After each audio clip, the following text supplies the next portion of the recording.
Robert is a descendant of the original Spanish colonists and various indigenous people in New Mexico. His ancestors founded the cities of Santa Fe, Albuquerque, Belen, and Socorro. And I'm sure some of you can say that as well. Two of his second great-grandfathers were Union Civil War soldiers. His family history spans all eras of New Mexico history. Robert has been researching his genealogy for over a quarter century and published his first article on the Socorro land grant in 2011. He is a former president of the New Mexico Genealogical Society and has presented for NMGS as well as the Historical Society of New Mexico, the Socorro County Historical Society, and other organizations. He is a genealogy blog poster and a YouTube vlogger. He contributed 2 chapters to the book Aquí se comienza, Genealogical History of the Founding Families of Albuquerque, New Mexico. Robert is a high school English teacher, and I think it's very sweet that he asked me to add this, that he lives in Albuquerque with his exceptional, beautiful wife, Nancy, and their wonderful fur children. Unfortunately, the fur children couldn't be here today, but Nancy is. So, we're very excited to have you here, Robert. Thank you so much for telling us more about your book today. All right, thank you. Oh, and before you go, Lisa, I just wanted to, I wanted to donate to you a copy of my book for the library. Yeah, so you'll have a copy here. It'll be a non-circulating copy.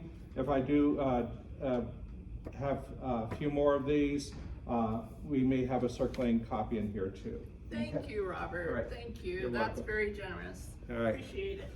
Well, welcome. I just want to kind of go over a little bit of my book. I'm going to read from certain portions of it, get it so that you're a little bit more interested in the book, and also I kind of do things a little bit differently. All right. For instance, not everybody needs to make a book this big. All right.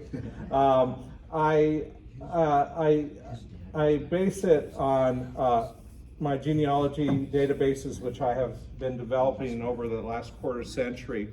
And let me just kind of go through the slides here so I can remember exactly what I wanted to talk about. So again, I started researching genealogy in 1999. I was talking to a few of you. Basically, about the time that my parents were passing away is when I started to do the research. My mom and dad were both very interested in their family history. We have a very, very deep family history, very, very rich family history. And I've, they've been telling me the stories. Like I mentioned, I'm a descendant of 2 Civil War soldiers, Philip Bourguignon on my dad's side and Samuel Zimmerli on my mom's side. Bourguignon from Germany and Zimmerli from Switzerland. And of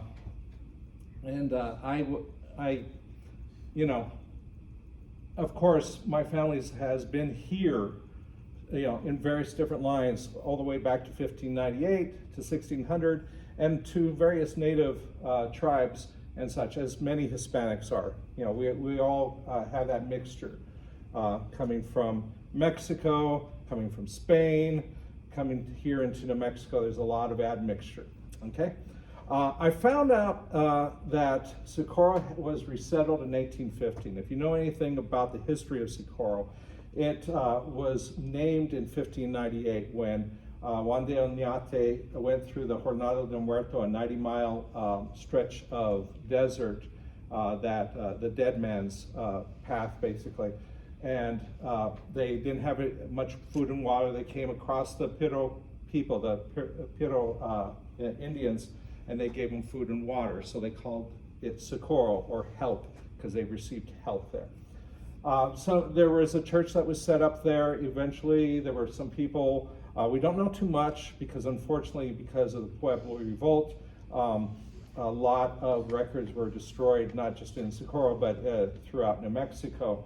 But we do know that there was a church there. It may have been, the ruins may have been under what is now the current San Miguel Church, okay?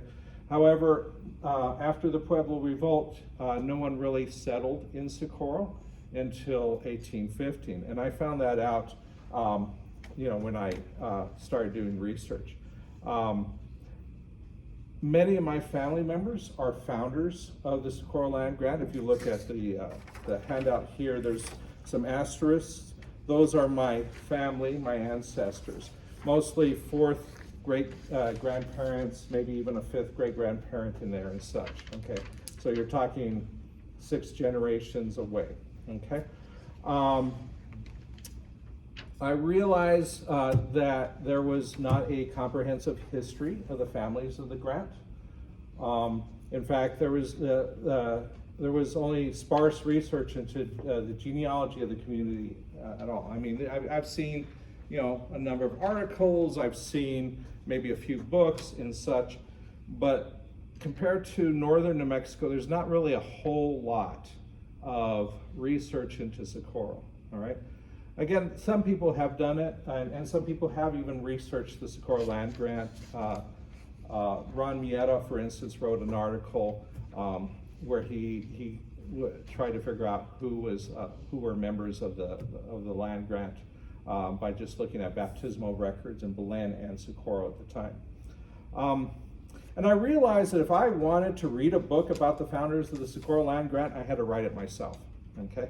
And I'm going to come back to this in that, no one will probably write your story, your family story. You need to write it yourself. Maybe you'll get some information. I try to make this as comprehensive as possible, include as many Bacas as possible, but I'm not going to get them all, okay? People have estimated, and I agree with this, there may be about 1 million descendants of Baca, of the Baca family living today, okay? Just based on statistics and all that, how many people were born and such. And so it's possible that there's quite a lot of people who are related to the Baca family. So why did I focus on the Baca family for this specific book? Well, my surname is Baca. I realized that 34 out of the 66 people I discovered to be founders of the grant were descendants or married to descendants of the Baca family, okay? And this made it a little bit easier. One of the things I did in my book is I just did a descendant report going from Cristobal Baca down 8 generations, okay? And so I can include all those Bacas within there. So there's Bacas that are not part of the Socorro Land Grant that are in this book, okay? And so I want to also point out that the names in here are not all Bacas. There are Trujillos, there are Torreses, there are Montoyas, there's various other people who were part of the land grant. You can look at here some of the originals: Tafoyas, Trujillos, Padillas, and Maldonados, and of course a lot of Bacas. All right. There's also one other Baca family that I put on here who I found was not descended from Cristobal Baca and Ana Ortiz, but because they're Bacas, I know that people would be interested, so I included that. So there's 35 out of the 66 families in this book. When I do a second and possibly a third part of this book, I'll include those other families that are not part of this book, okay? So when I wrote this book, I had a little bit of influence, okay? And maybe the reason why I have such a thick, big book like this, because all these books are like this, right? The first one is Origins of New Mexico Families. It goes back to the 1950s, the original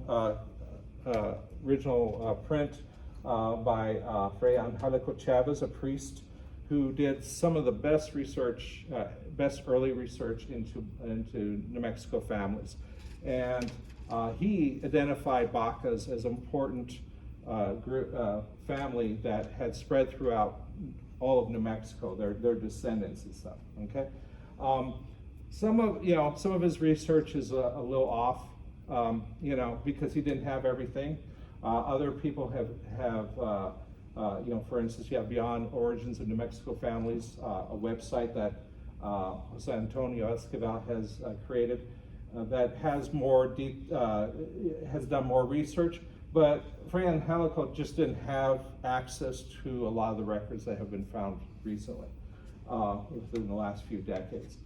But it's a good start. It's a good start for those who want to go into deep 1600s, 1700s genealogy of New Mexico. Spanish recolonization of New Mexico by, again, Jose Antonio Esquivel and John Culligan is a really good book that has various families that came in, Senas, Silvas, Garcia Jurados. These are just families that are related to me. And they did a really good research on that. And this is kind of where I was going with this one here, okay? And then a key secamiencia, which was mentioned. I wrote 2 of the chapters, there's about 20 some chapters in there. We had numerous people working on this. So I don't want to put, saying I did a lot on this. I did 2 chapters, but it was one of the earliest things I worked on, especially for the New Mexico Genealogical Society. And again, this is a book that I was looking at when I was putting this together, because this is a genealogy of founders of Albuquerque. And I thought, we needed a founders of Socorro. So, this was a major inspiration for my book. So I wanted to go over a few things, and I'm going to be reading from the book, just little snippets and stuff like that, just to give you a kind of a flavor of what the book is about.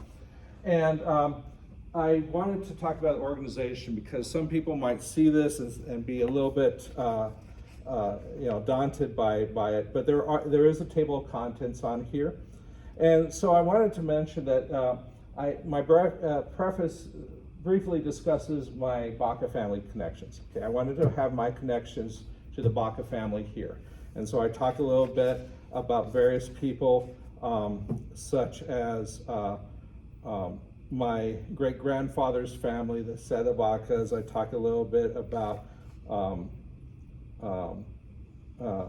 my mom's family, and going back to Manuel Baca, who came with his family after the Pueblo Revolt and such.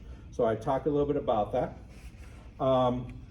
In the introduction, I actually talk about the history of the Socorro land grant. I'm going to read a little bit from this. I'm not going to read the entire thing. On or about September 18th, 1818, Pedro Bautista Pino rode into the recently resettled village of Socorro on a mission from the Spanish governor of New Mexico, Lieutenant Colonel Facundo Milagres. Earlier that month, Milagres, a seasoned military leader, had received alarming news that Navajo forces had raided the northern villages of New Mexico. Recognizing that his troops were undersupplied, Milagros issued a proclamation requesting grain and other provisions from the people of New Mexico to support the militia. Pino, tasked with gathering these donations, meticulously recorded the names of the contributors, a list that would later serve as the first enumeration of the people of Socorro. Socorro had only been resettled a few years later, around 1815, by 70 families from Belen and other parts of New Mexico. The village had been abandoned since the Pueblo Revolt in 1680, during which both the Spanish and native Piros fled to safer communities near present-day El Paso, Texas, and Juarez, Mexico. After the Spanish reconquest of New Mexico in 1693, the region south of Sabinal, about 25 miles north of Socorro, remained unsettled due to fears of attacks of nomadic tribes, leaving nearly 200-mile stretch between Sabinal and El Paso devoid of permanent Spanish settlements. This began to change on January 18, 1800, when the Commandant General of the internal provinces of New Spain ordered, that's what Mexico was called, New Spain, ordered the New Mexico governor to begin settling the region between Sabinal and El Paso to protect the travelers along the Camino Real, the Royal Road. Although Alamillo was resettled immediately, the governor delayed the resettlement of Socorro and other villages like Senecu and Cebollita, concerned that these isolated communities were vulnerable to attack. The families that eventually resettled Socorro, mainly from Belen and Tomé areas, began building the community soon after arriving. The earliest record of a child born in Socorro dates back to August 17th, 1860, when Maria Clara Ortiz was baptized in the Belen church. Between 1816 and December 1821, 91 baptismal records for Socorro families were documented in Belen before the San Miguel del Socorro mission began keeping its own records in 1821. The mission was likely built upon the ruins of the old Nuestra Señora de Socorro church. So, and as I mentioned, Ron Mieta, former HDRC president, did some research onto those families himself, and so I mentioned that in here. There's a bit more on here. I'm not going, like I said, I'm just kind of giving you a brief introduction to this and such. Again, you have these families that are coming to Socorro.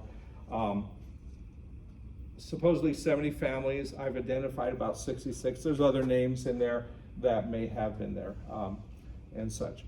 So there's this. So the next section of my book are pedigree charts. There is a section that presents 5-generation pedigree charts for each of my 4 grandparents. Okay, these charts reach back into the 1700s and include several of the early Socorro founders. Together, they trace my ancestry through my 4th great-grandparents. Okay, enabling relatives as distant as 5th cousins to identify how they are connected to me. So the way to figure out, by the way, if you ever want to know what is a 2nd cousin, 3rd cousin, and 3rd, et cetera, I found a really good way to understand this. Okay, you look at a common ancestor. Okay, and let's say it's your 2nd great-grandparents. You count the G's.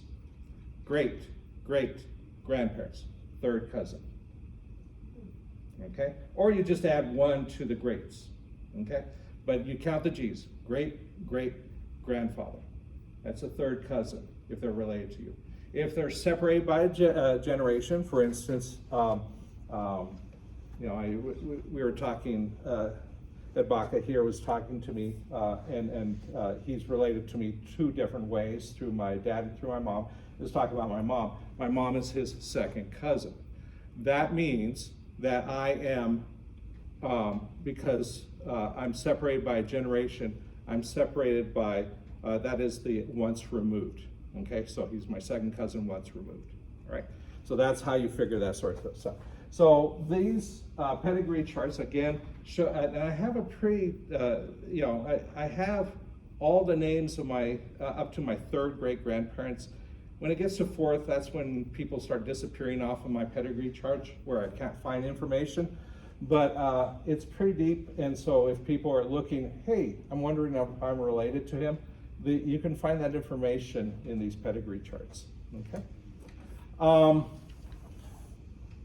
We were talking about DNA earlier too. About 4th cousins is about 5th cousins is where it starts dropping off on DNA. So, that's a good way to see if you're related. So there are 2 sections of the book after the preface and introduction and such. And the first section is Baca families of the Socorro land grant. This section includes a brief description of the 35 Baca family descendants who are founders. Many do not have the Baca surname. There is eighth generation descendant report for Cristobal Baca and Ortiz. There are over 1,500 individuals listed in this document. Actually, there's probably more. That's 1,500 of descendants. That doesn't include their wives and husbands. Okay, so there's actually more than that. I'm thinking there's about 3,000 names in this book. Okay, It's not just names and dates, however. There are transcriptions of census records, obituaries, and even short family histories within this document. So if you go through here, you'll see things like Juan Antonio Baca, okay? This is number 141 on my descendant chart.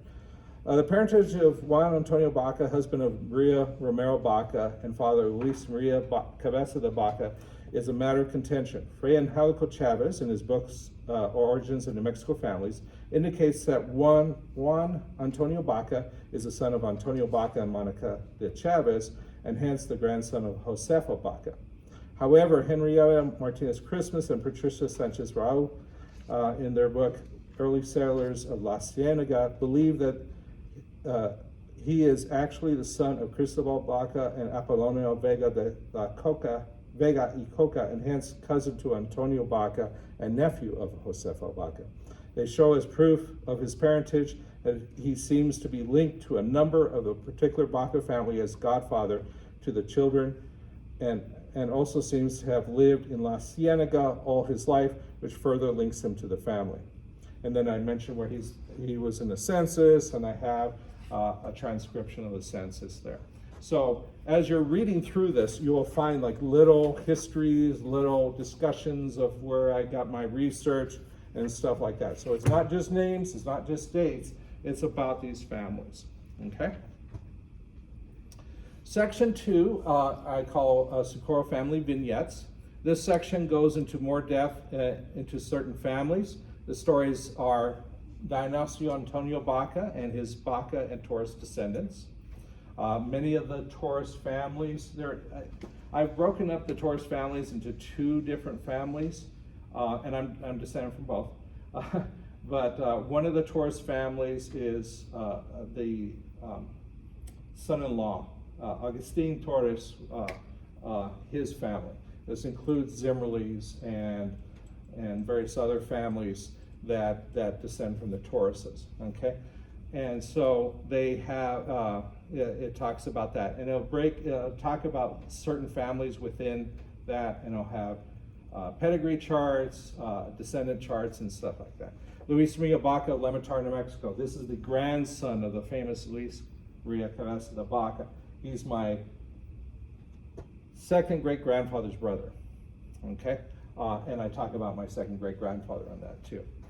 The Montoya family, defenders of the Socorro land grant. I actually did a presentation recently where I talked about the Montoya family.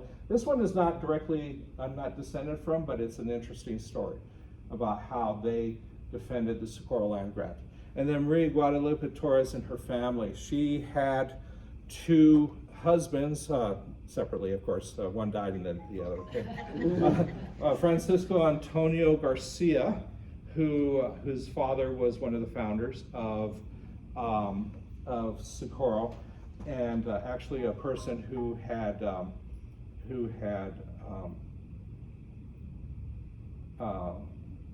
petitioned the governor for no, his father had petitioned the governor for the land grant deed, and they never found the deed. Okay, there's a story about that in there. And then her second husband was Pedro Antonio Baca, again a descendant from the Bacas, and he, well, actually both families are major. You know, if you look at Juan Jose Baca, the Juan Jose Baca house, that's a descendant of this family. If you look at the Garcia Opera House, that's a descendant from this family. Okay, so I'm descended from the Garcia family in this case, and not from that specific Baca family. Okay. But I also wanted to focus on a woman because a lot of times we don't hear too much about the women in the story. So as I mentioned before, you know, it's important to write your own history. It's important to do your own genealogy. Many of you are probably already interested in it. Okay, you're here, so you're probably interested. So I suggest you write your own family history. No one else may ever write your family's history, only you can. Okay, so I do include a lot of families here, but trust me, there's a lot of people who are descended from Bacas that are not in this. There's no way I could have done that, okay? This book would have been this thick, and I would have had to have a lot more time to do the research. So this is ways of writing it. Begin noting what you already know. Interviewing relatives, gathering family photos and documents, okay? Then do some research. You'll find many genealogy tutorials online and in libraries. This library has a lot of good stuff where you can ask. You can also, and volunteers of local genealogical and historical societies are often eager to help and often will do it for free. Sometimes they charge, sometimes they do it for free. And this library, the librarian here, Lisa, and the staff are really good at helping out people too, okay? Finally, publish your work, whether in a blog, a journal, a book, or even a simple photocopied story. So if you just type up something, make some copies, and share it with your family and local library. I think right there is a bunch of photocopied histories, right? Yeah, these are vertical files for families, just by the last name of the family, and sometimes they have stories in them, all kinds of other documents, articles, pamphlets. Yeah, and it's in alphabetical order. I have a few things in there, and such. Yeah, just look through those and such. But if you write something, share it with someone. Okay, share it with your family, your children, your grandchildren. Share it with your library. Share it with this library. If you're from Socorro, share it with the Socorro library. It's not too hard to make a 5-page story about your family and then make copies of it, okay? It's not too difficult to make a book like this. Yeah, I mean, it's difficult to make a book like this, to do all the research, but to publish it is not too hard, okay? I uploaded the information, a PDF into Amazon. They do all the, they put it on their website. They'll print it on demand. So you order the book, they'll print it and they'll mail it to you. For instance, this one was printed, I think, in Las Vegas. Let's see. Yeah, Las Vegas, Nevada. So it was printed in Las Vegas. I have a few that say Texas. For some reason, they would send me like one at a time instead of the 10 I ordered, but I don't know. But they work a little bit. But you can do that with you can do much smaller books. Let me show you some books that I purchased recently, just to give you an idea of people who have just done simple books. Let's see,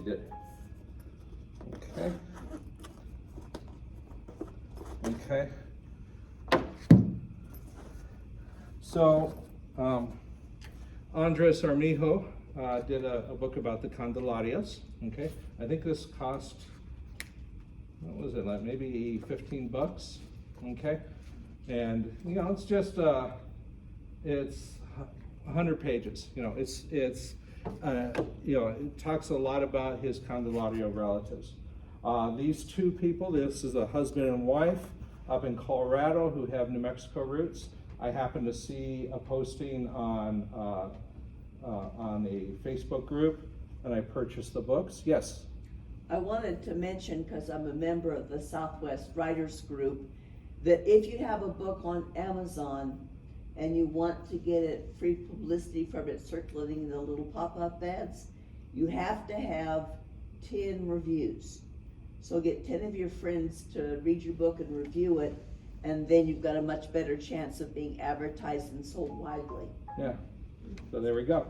And, these books, but unfortunately I don't have any photos in my book and stuff. These books have a lot of photos and such, really, really well done. And again, a husband and wife did these books. I have another book that I'm reading right now, and such. They publish these for like $10 and $15, okay? And they're maybe 120 book pages, you could do even, this one's even less than 100 pages, okay? You think, well, who's gonna be interested in my story? Someone's gonna be interested. Your family's gonna be interested. Other genealogists are gonna be interested. I don't expect to sell more, I hope to sell 100 of these copies. I probably won't, okay? But I hope to sell a certain amount. But I'm happy that some people will get the book, some people will read it and will enjoy it. Some people will come to this library and they will look through the book and maybe find some information that they can use for their families, okay? Or get inspiration. So again, you know, you don't have to publish like this. You can type up something, you could write down something, make copies of it, hand it out to a family, have someone else do it for you, you know. You tell the story, they write it for you. Do blog posts. I do blogs. I have 2 different blogs. You'll see it on here. It's a Socorro Land Grant Research Project and the Baca Douglas Genealogy and Family History blog. I do blog posts. A lot of the information I have in this book is from the blog posts that I put in there. So there's all kinds of ways that you can do it. Or even, you know, on social media. I see a lot of people talk about their families on social media. How long that's going to last and whether that's going to stay for people to look at in the future is not, we don't know. So I suggest doing something on paper, whether it's a photocopy or an actual book.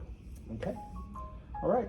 And with that, that's about all I wanted to talk about on here, but if you have any questions, yes, sir.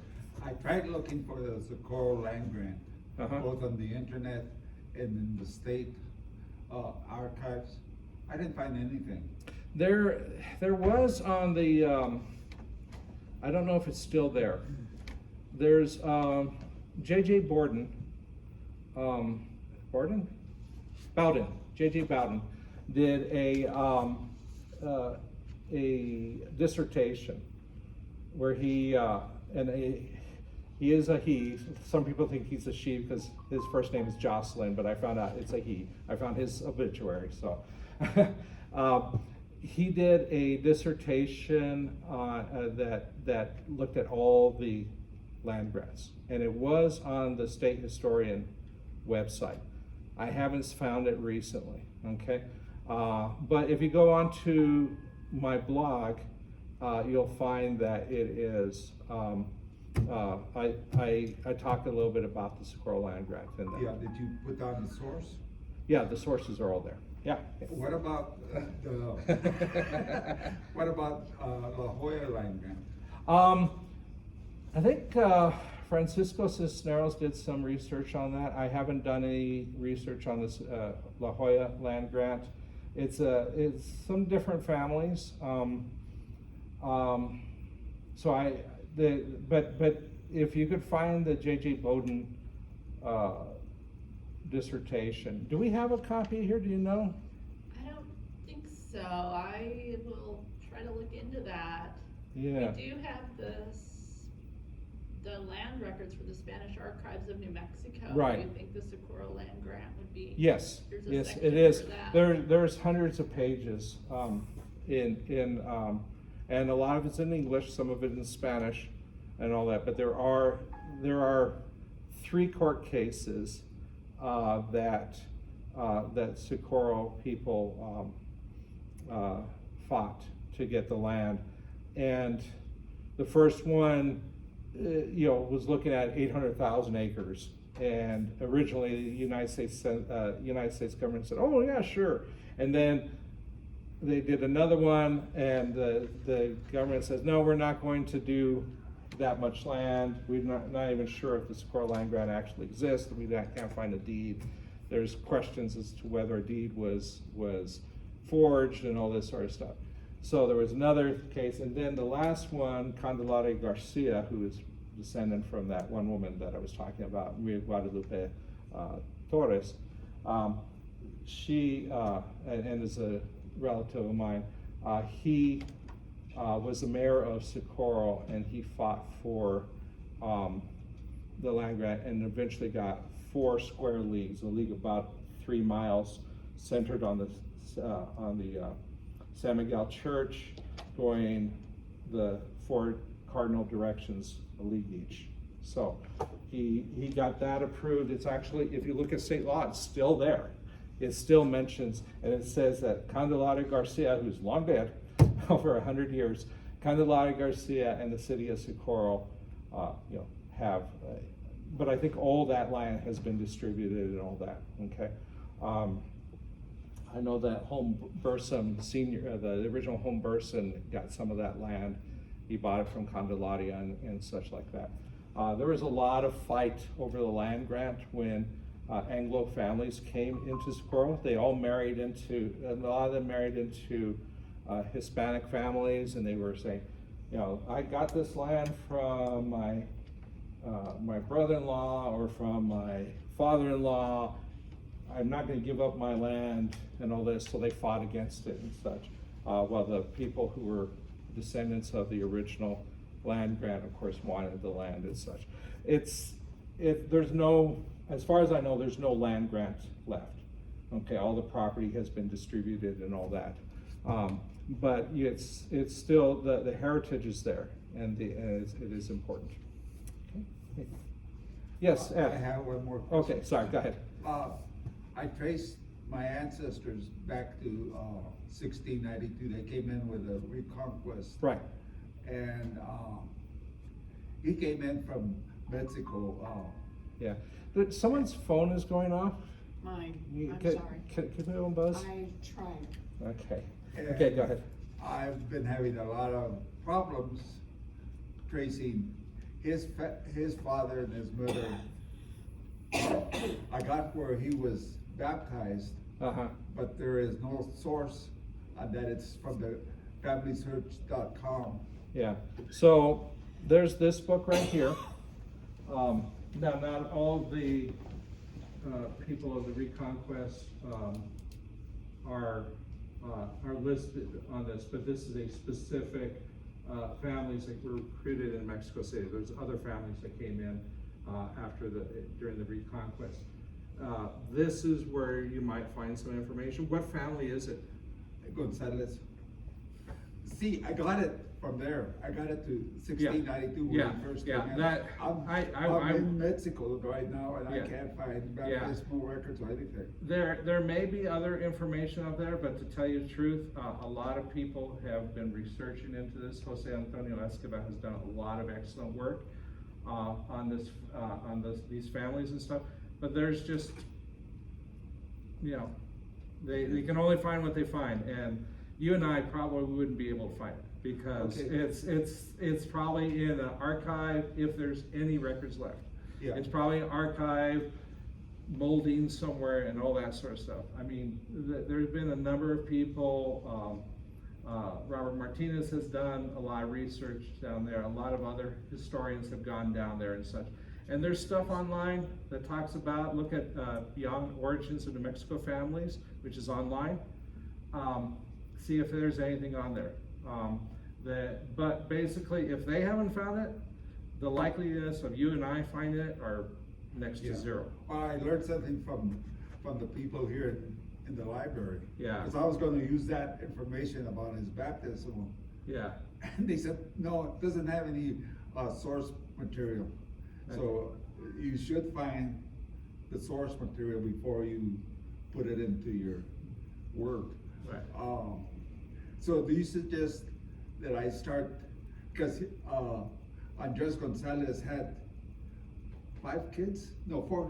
Okay. So should I expand that out? And Yeah, I would do the Descendants. That's a lot easier to do. But again, I mean, they did Jose Antonio Escobar and John Coogan did a lot of research and found a lot of records that Fray Angelico Chavez couldn't find.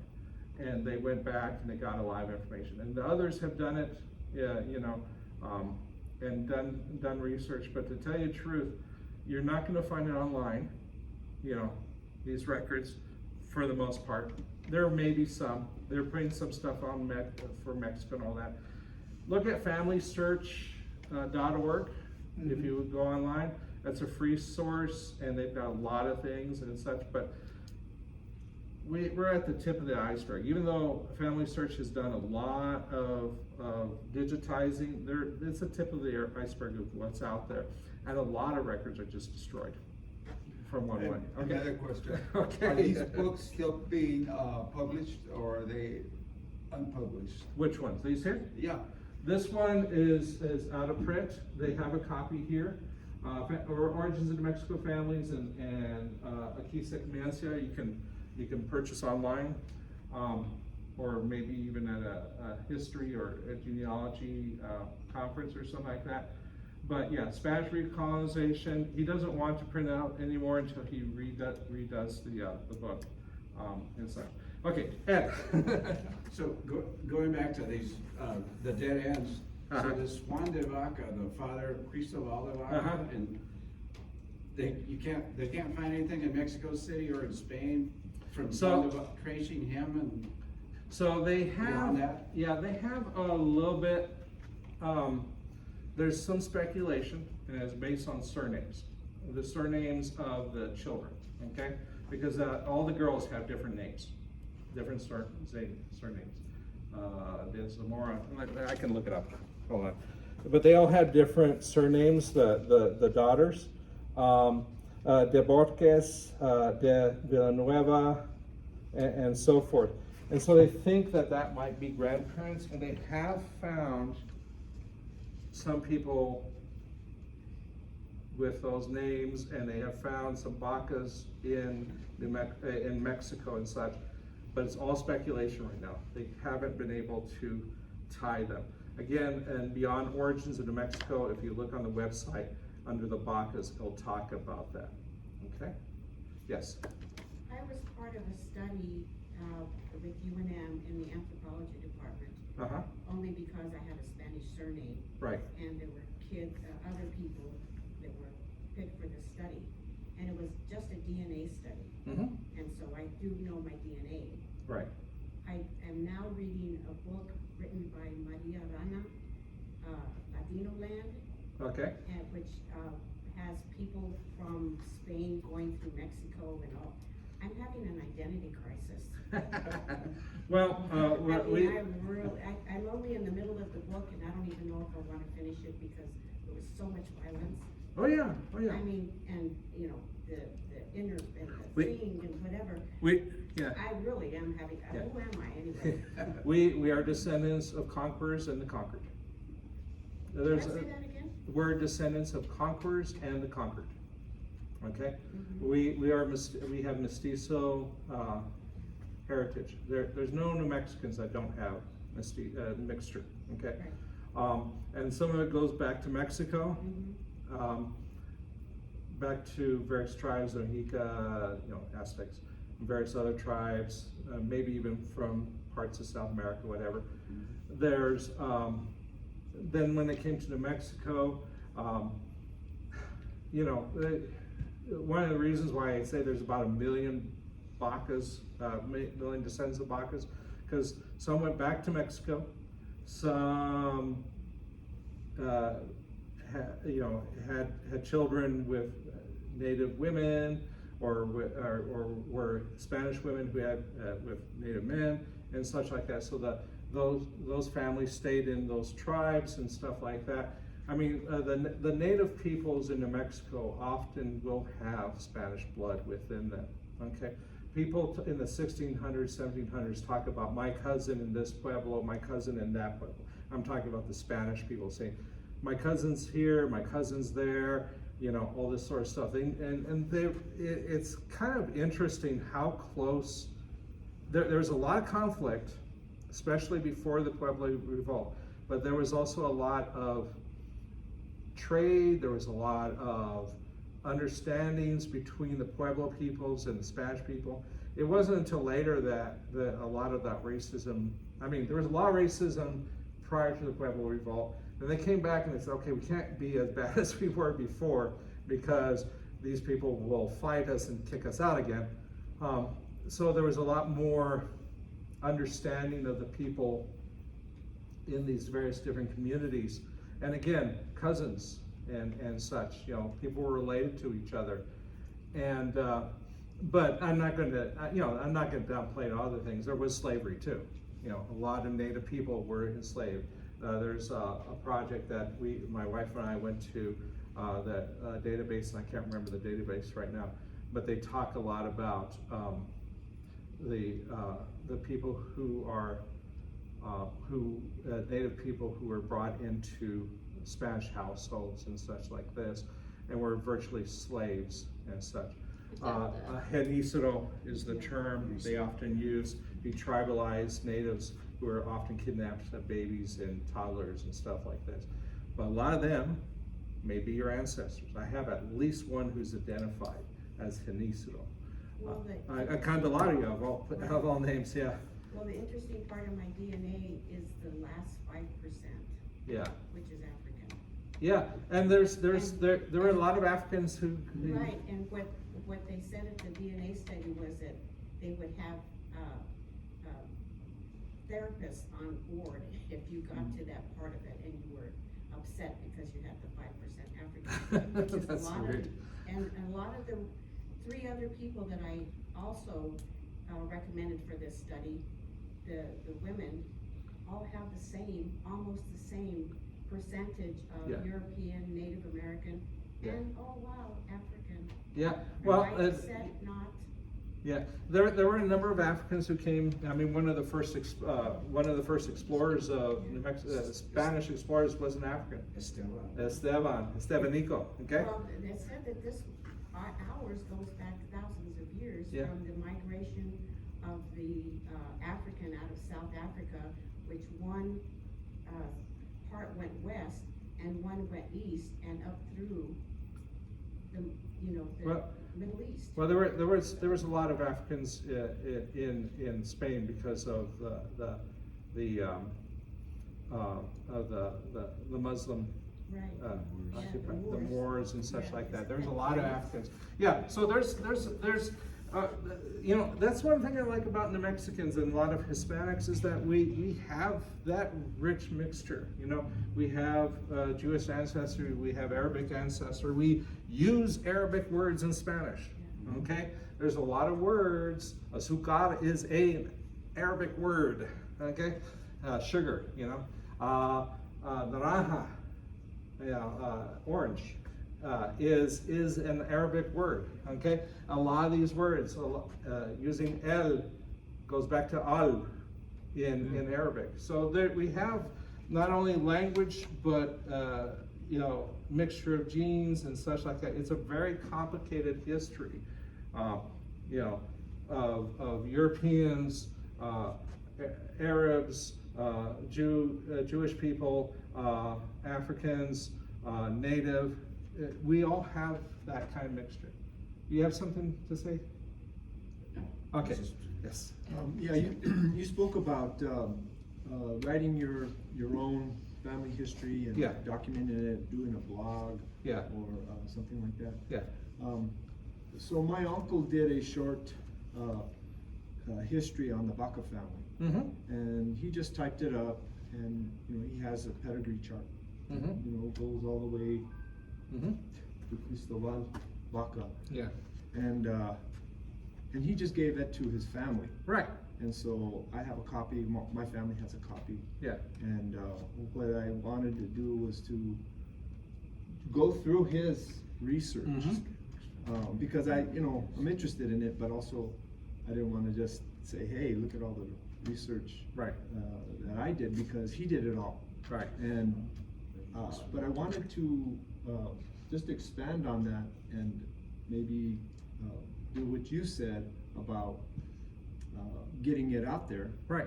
And so like these blogs, I don't really, not really up on Yeah. too much of that. It's- I don't have social media or either. Right. So like to get it out there, I know I am on family research. I've started my own Yeah. family search pedigree on there. And so I have a lot of, I'm familiar with the resources on there, and so I started a pedigree chart there. Right.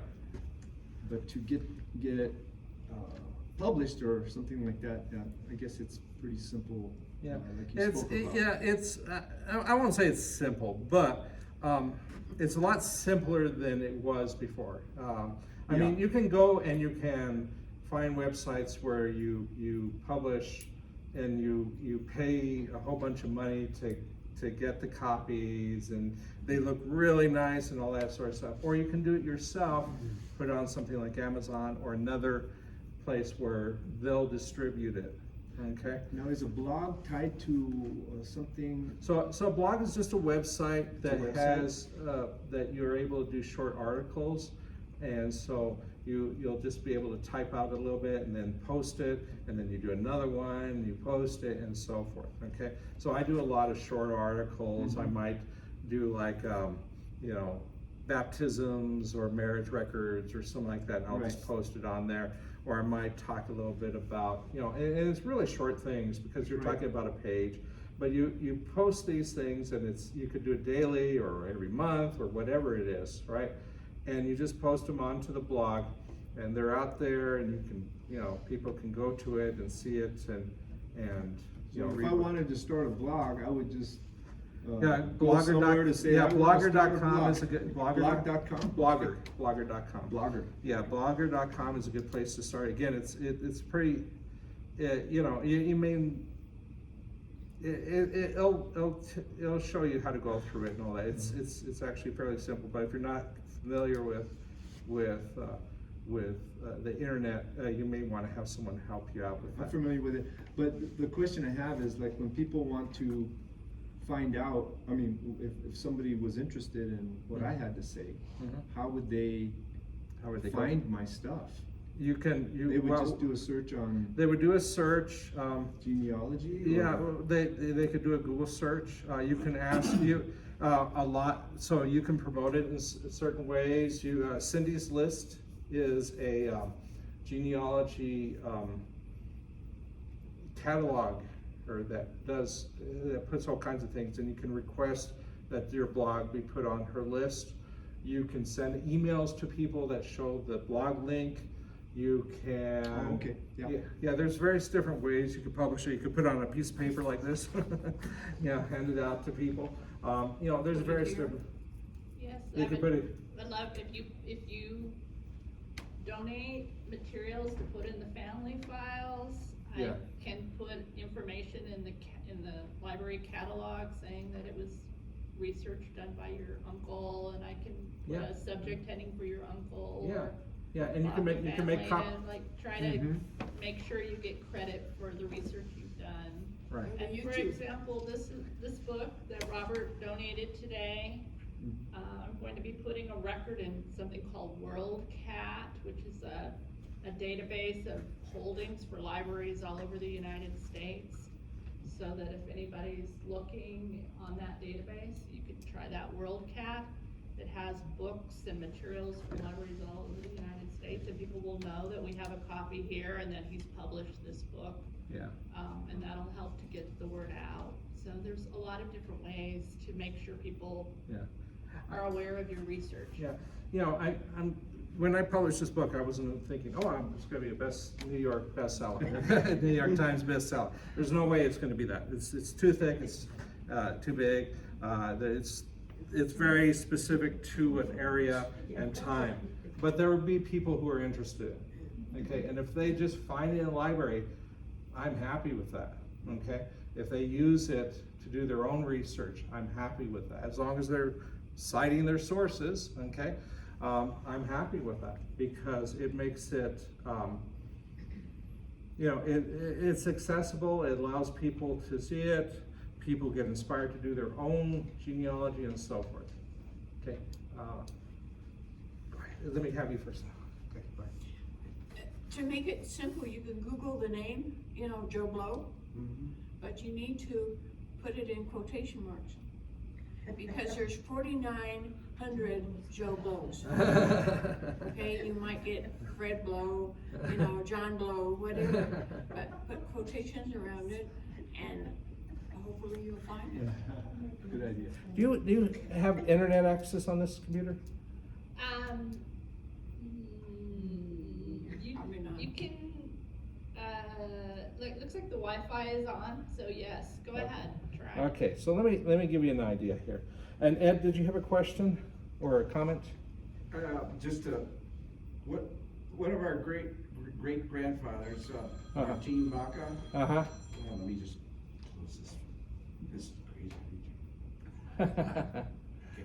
You're a teacher. Martin Baca, who was your Yeah. great grandfather and my great grandfather. Right. Okay, he was the first of our generation, of our Bacas that were in Socorro County, in Limitar. Right. Then his father was from Santa Fe, Mhm. right? So, do you know why he came from Santa Fe to Limitar? I have no idea, but he came with his brothers. Okay. So his brother, I'm trying to remember his brothers. One was Luis Maria Baca, Okay. who has the same name as his grandfather. And then Martin, and then another brother. And actually, I think they were living in Peña Blanca at the time, and they came here. Their father died at some point, so they may have moved down here. I know that Luis Maria Baca, the grandson, not the original guy, married the last Mexican governor of New Mexico's daughter, actually adopted daughter, okay? And so that's where they. And I said, like I said, his father died at some point. Their father died at some point, so they may have just moved. Peña Blanca probably had way too many Bacas. I mean, there were like 20 children of the original Luis Maria Baca. And so they had to go somewhere. So I don't know why they came to Limitar. Maybe he met Ramona Armijo, the daughter of the last governor. I have no idea. I have not found anything specific on that. But Martin came with his brother. Okay, they were Yeah. probably looking for farmland. That might have been, there may Homestead. have been some land that was open. I think Limitar started about that time. So so if I wanted to look up Socorro land grant, boom, there's my website, okay? It comes up almost automatically. And so you click on, this is what a blog looks like, by the way, in case you wanted to know what a blog is, okay? There's a lot of advertisements here of my book. But I also do YouTube. That's one of my YouTube videos there. But I have other things, a lot of things with my. I'll put in information there. There's a link. Socorro, and if you click the link, you'll see this. And it's just a list of people, basically what I gave you right here. Okay. And so forth. Or if I wanted to see, I wanted to find, again, go to Google and find San Marcial. San Marcial, see what we find. We find a picture of San Marcial, Wikipedia, even a Zillow thing, something from Socorro, New Mexico that talks a little bit about the history. Socorro, here's a good site if you're looking for Socorro. Socorro County Historical Society, okay? And I've done presentations for them a couple times. And there's a lot of articles here about Socorro. Paul Hardin has done a lot of stuff about Socorro. There's a thing there about El Fuego Baca. Yes, he's in here. He is actually one of the descendants of one of the Bacas that are now Bacas, but that's a different story. But there's all kinds of other things that you can read and such. But you can look at anything. If you wanted to look up Candelarias, okay? Candelaria family of New Mexico. I would just type that in.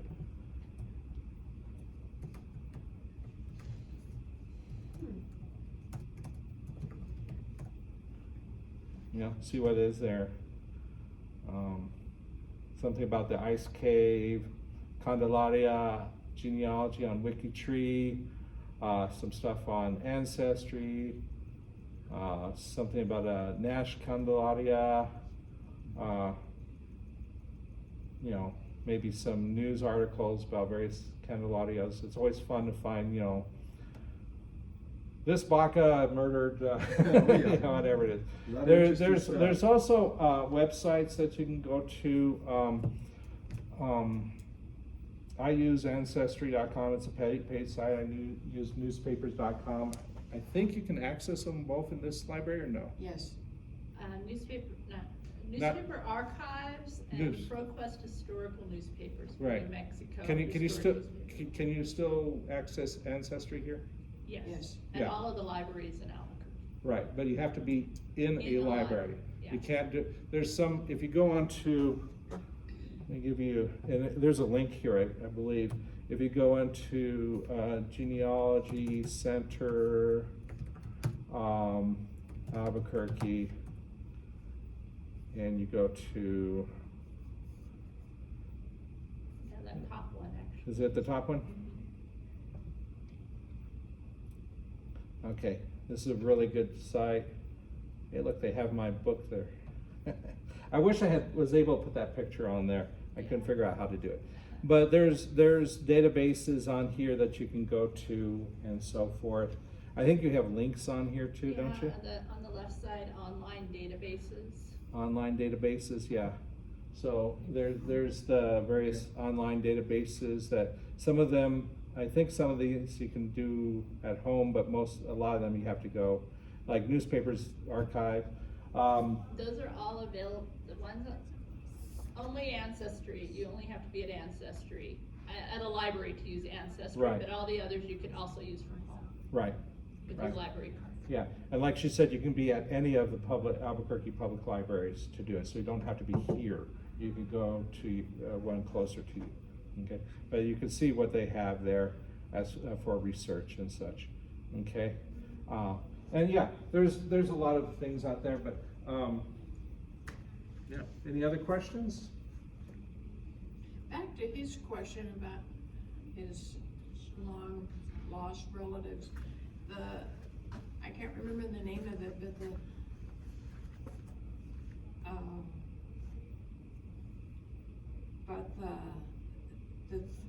they went down to Mexico and microfilmed the archives, Okay, yeah, some have been done that, yeah. and his people might be in there. Possibly, I don't know. But again, a good place to go that is free. All you have to do is you have to set up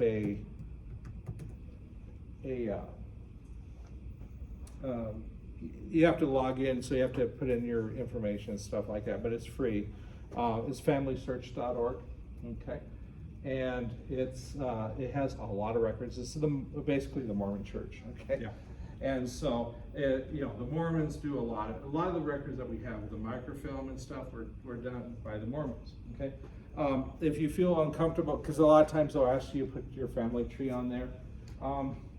You know, the Mormon church does have a baptismal thing where they'll baptize dead people. So if you don't want your family to be on there, don't put your information, because someone may take it and use it for that.